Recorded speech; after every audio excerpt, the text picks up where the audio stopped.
With the great films of 1974, we knew that the 1975 Oscar ceremony was going to be interesting, but we didn't know that there would be multiple controversies, both in relation to the nominations and in relation to the presentations.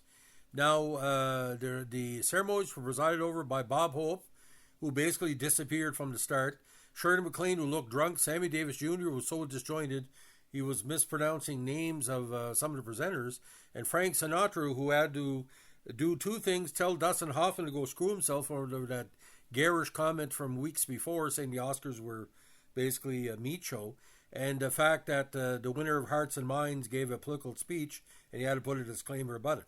Now, the big success of the evening was The Godfather Part 2, but unfortunately, if you really look at it, ladies and gentlemen, it got nominated in many, many categories, but in some categories it should have been nominated, or in some categories you should have won. It didn't win. It was not nominated for Best Sound, okay? It was not nominated for Best Cinematography, and didn't win for Best Costume Design, which seems kind of obvious. But the biggest disclaimer, or the biggest situation, was it was now not nominated for film editing. It's like three movies in one, and the editing makes the movie. So now we're going to kind of look at some of the highlights of the show, and you can watch some of the highlights as well as YouTube under the Oscar YouTube site. Now, the success of The Godfather Part 6 was notable. It received twice as many Oscars as its predecessor with 6, and duplicated its feat of 3 Best Supporting Actor nominations. As of the 96 Academy Awards, it is the last film to receive these 3 nominations in a single acting category. Between the two of them, father and son, Carmine and Francis Ford Coppola, won 4 awards, with Carmine winning for Best Original Dramatic Score with Nino Rota, and Francis for Picture, Director, and Best Screenplay adapted from other medium material with the great Mario Puzo. Now, prior to the ceremony, Dustin Hoffman was nominated for his performance in the film Lenny, directed by Bob Fosse, described the awards as ugly and grotesque, and likened the ceremony to a beauty pageant, causing host Hope to remark that if Dustin Hoffman wins tonight, he's going to have a friend pick it up for him, George C. Scott. And of course, Sinatra tore a strip off him later on and basically humiliated him in front of an international audience. Now, a weird situation was when Ingrid Bergman, the established actress, felt that she won her Academy Award out of a collective show business guilt over being ostracized from Hollywood in 1949 due to her affair with director Roberto Rossellini, and that Valentina Cortez was worthy of the Best Supporting Actress Oscar. Ironically, Day for Night was nominated for Best Foreign Film the year before, but because of the release schedule, Cortez, who everybody thought was going to win, didn't win, and Bergman from the stage, gave her, saying, you're playing an actress that plays Us for All, so you should deserve to win this. She didn't say it in so many words, but she hinted at. Now, early in the show, upon winning the Best Documentary Feature Oscar for Hearts and Minds, co-producer Bert Schneider said, "It's ironic that we're here at a time just before Vietnam is about to be liberated," and this was April 1975, and then read a telegram containing greetings of friendship to all American people from Ambassador Din Ba-Thi of the Provisional Revolutionary Government, or the Viet Cong, dedication to Paris Peace Accords. The telegram thanked the anti-war movement for all they have done on behalf of peace. The speech infuriated Hope, who later wrote a telegram that he had Sinatra read to the divided audience. The note said, "The Academy is saying we're not responsible for any political references made on the program, and we're sorry they had to take place this evening." Now, what happened with Brando in 1973, would later happen with Vanessa Redgrave, who literally almost, it's a parody now, she didn't thank Hitler, but it felt like it. Zionist hoodlums.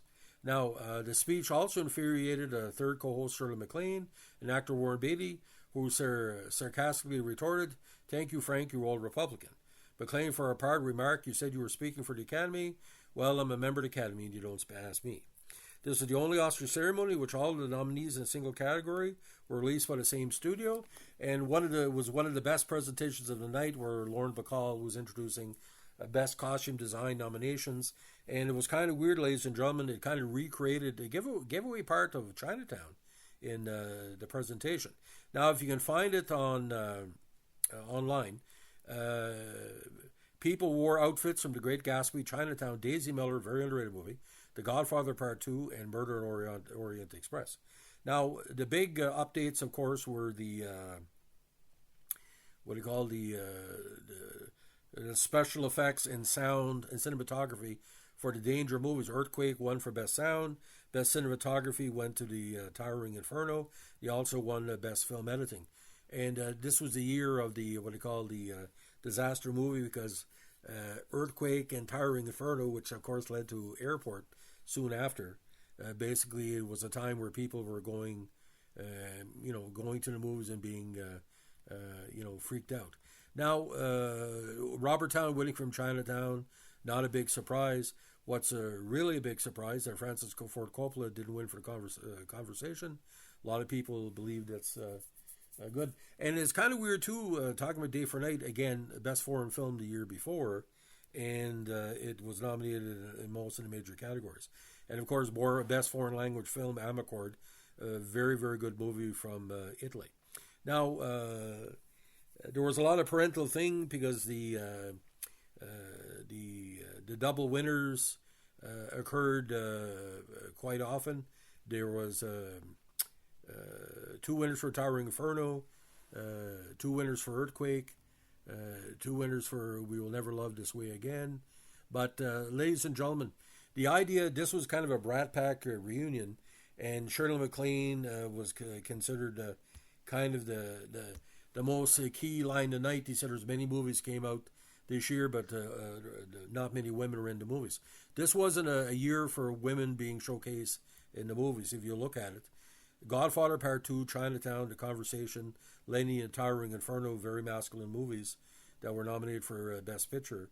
But again, the Day for Night controversy, Truffaut was nominated for Best Director, and Cassavetes got these, what they call these lifetime nominations. But of course, the Art Carney victory over Al Pacino for Godfather Part 2 is still a head scratcher. By the way, if you hear me hitting my head against a wall, Ellen Burstyn was more than capable as the best actress that year. She had the best performance for Alice Doesn't Live Anymore.